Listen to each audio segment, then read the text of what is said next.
Rayclast, brace yourself. Eater of Worlds. Searing Exarch. Crazy Pants. You shall learn the joy that is battle! Taste my dark energy.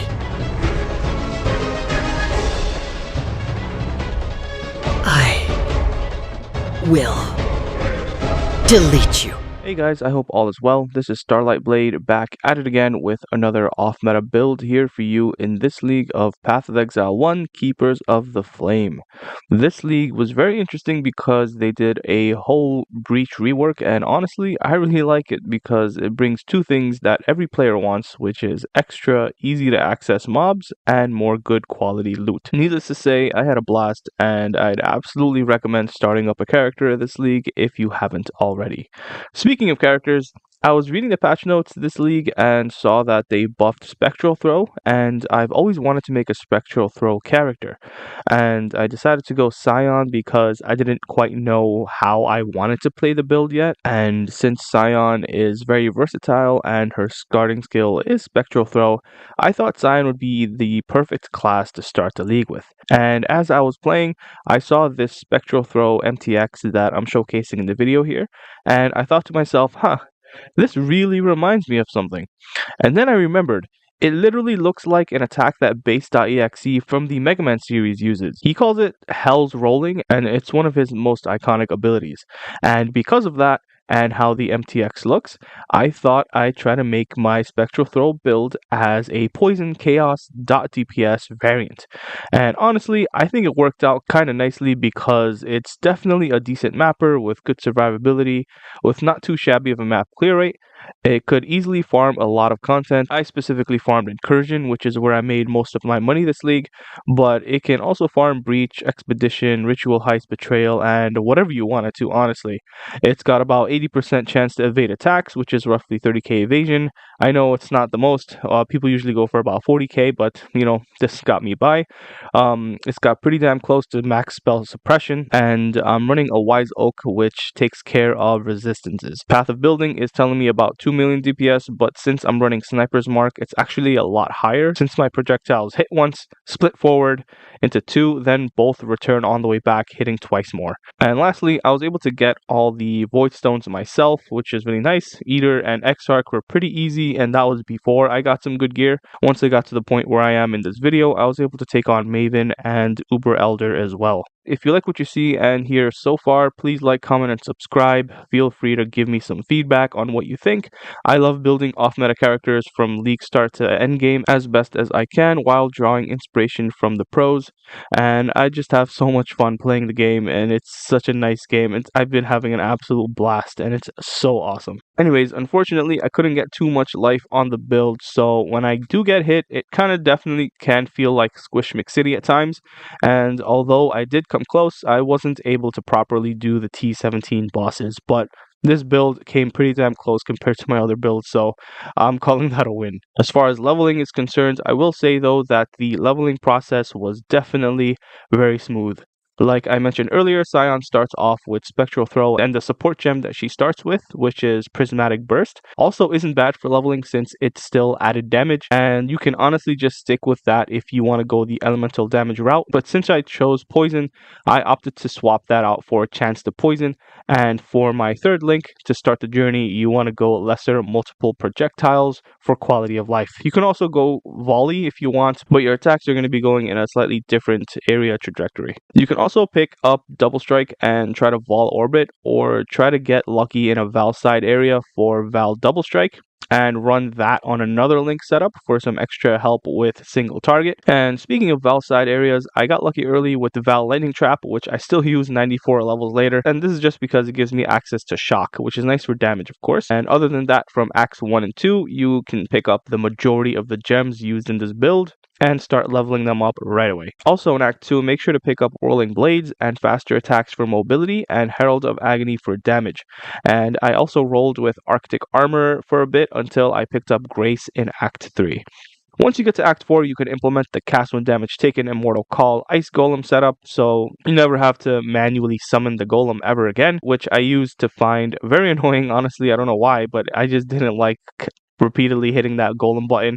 It just kept dying, so I just put him on a cast when damage taken setup. It's a low level, but it'll keep getting resummoned on its own, so that was the whole point of that. And one last thing to mention is once you get the added projectile from the skill tree and a third added projectile from the Deadeye Ascendancy, I would drop the lesser multiple projectiles completely and replace it with a better damaging support gem. And speaking of gem links, for my 6th link, I've got Spectral Throw with Awakened Unbound Ailments, Awakened Added Chaos, Awakened Void Manipulation, Awakened Vicious Projectiles, and Cruelty. Obviously, you'll just use the regular non-awakened versions of those gems until you can farm Heist Blueprints or farm Maven, or just buy the awakened versions, which is what I honestly did, which was much quicker and much more reliable. For my Wither setup, I have Wither, Spell Totem, multiple totems, and faster casting. Then I have cast when damage taken, Immortal Call, summon Ice Golem like I mentioned earlier. And then I have Whirling Blades with faster attacks and life tap, so that when you're facing mobs that have that aura that drains mana, or you're fighting Baron, you won't be running out of mana, which would result in you not being able to use Whirling Blades and dodging attacks. So having Whirling Blades on life tap is definitely nice, just so you don't ever have to worry about that mana requirement when you're moving around. And then lastly, I have Mark on hit with Sniper's Mark. Those are all the things that I have linked. The rest you don't need linked, and you can just place them anywhere. And these scattered gems are Blood Rage, Dash, Lightning Trap, Herald of Agony, Grace, and Precision. Alright, so moving on to gear. The only item I would say this build needs for smoothness is Bino's Kitchen Knife. It's not necessary, but the poison proliferation is so satisfying and smooth for mapping that it's just a game changer, and you'll most likely end up being happier that you bought one instead of going without one. The downside to Binos is that it's only about 400 DPS, depending on what your numbers are, of course. So you're pretty much trading off a 500 to 600 DPS offhand weapon for the Binos, and you're getting quality of life in return. I'd say it's kind of worth it for general mapping. It's not so necessary for bossing, since you don't really need poison proliferation for bossing. So, use your own judgment on what you want to do there. On your armor pieces, I'd focus as much as I can on life, resistances, evasion, and spell suppression. On your gloves, you can opt to get some helpful damage boosting affixes like flat damage and attack speed, which is nice. And on the boots, make sure to get chill immunity, since you'll be getting freeze immunity from the Pantheon. One thing to note is that on my chest piece, I have the affix that I can apply an additional curse, which is a hunter's affix. This makes it so I don't have to anoint Whispers of Doom on my amulet. And on that note, for my amulet, I've anointed Ambidexterity for some nice damage and attack speed. And then because I have access to 2 curses, I have on my ring curse enemies with despair on hit, which is really nice. Otherwise, you're going to just be focusing primarily on getting as much non-elemental damage as you can on your main hand and jewelry. So that's going to be percent fizz damage, flat fizz damage, percent chaos damage, and flat chaos damage, then crit chance and attack speed.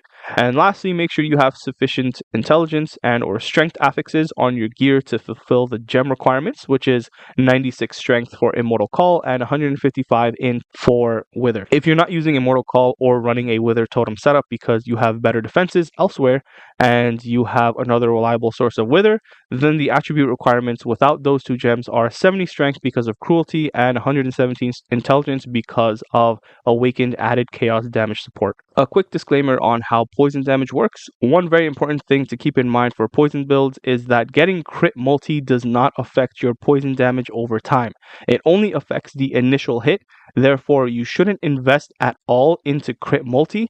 Just get crit chance and damage over time multiplier, because the critical strike on the initial hit itself will cause the resulting damage over time to naturally have a plus 50% damage over time multiplier according to the wiki, and that is totally unaffected by critical strike multiplier affixes on the gear or the skill tree. And speaking of the skill tree, here's what I got so far. So to start off, I did go this route, the projectile damage, the movement speed over to here, and then down this way.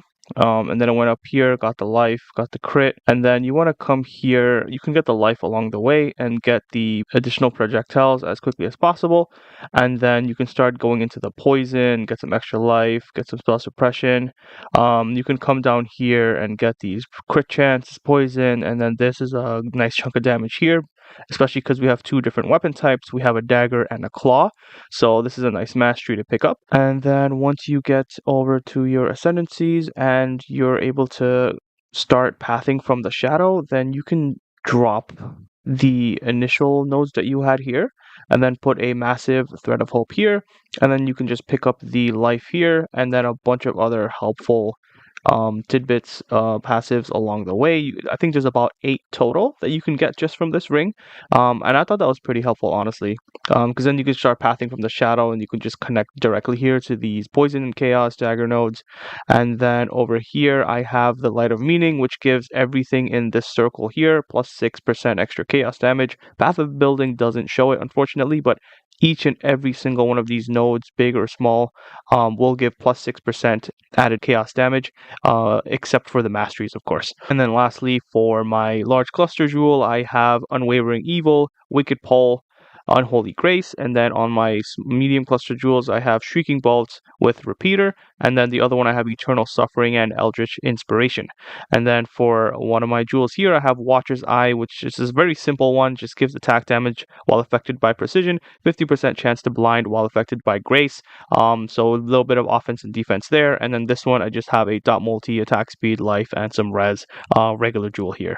And then for my masteries I have Chaos Mastery, which just gives a bunch of extra hit damage, damage over time mastery, which is nice for dot DPS. Crit strikes have Calling Strike. I have about 85% chance to crit, so not too bad. Increased life and mana recovery from Leech, and then here I have chance to gain Frenzy Charge when I hit a marked enemy. This is very important for bosses because Blood Rage will not give you Frenzy Charges against bosses. This is how I generate Frenzy Charges in those scenarios. Enemies poisoned by you can't deal crits, so this is very important for defense. And then over here, chance to suppress spell damage is lucky. Here I have 100% increased evasion for my equipped body armor. Over here I have plus to accuracy. Poisons deal damage faster. And then here, I really do like the knockback. I know this is not necessary, but mobs will naturally start running towards you, but this will knock them back and put them closer to the apex of your Spectral Throw, so that's kind of nice. And then they'll just keep running back and forth into the Spectral Throw, so they just get hit multiple times. So that's really nice there. And then when I do damage to non-poisoned enemies, they take a lot more damage. And then, like I mentioned earlier, the two different weapon types will give you more damage here as well. And then lastly here I have 15% chance to suppress spell damage if all my gear is basically evasion, so that's really nice there. And that's about it. And then for the Ascendancies, to go more into detail, I specifically went for Deadeye for the extra projectile, and then so I can have Tailwind, so that's really nice. And then I went the Assassin for the extra crit and Power Charger on crit on bosses, so that comes in handy as well. I could have gone for Trickster, but I don't really use Energy Shield and I don't run Eldritch Battery. Otherwise, I probably would have. It does give me a lot more damage overall, but I decided to stick with Assassin. I know this is probably not the best way to go about things, but it's been working out for me so far, so not too bad, not too shabby. All in all, I've been finding some pretty good success with this. So there you have it. That's the Bass.EXE build. Had a ton of fun making it, playing it, and deleting content with it. Let me know what you guys think of the build. I'll leave you with the Uber Elder boss fight, which I died a couple times because I wasn't careful, but still managed to take them down and even got some nice loot after. Thank you guys so much for watching, and I'll see you guys next time.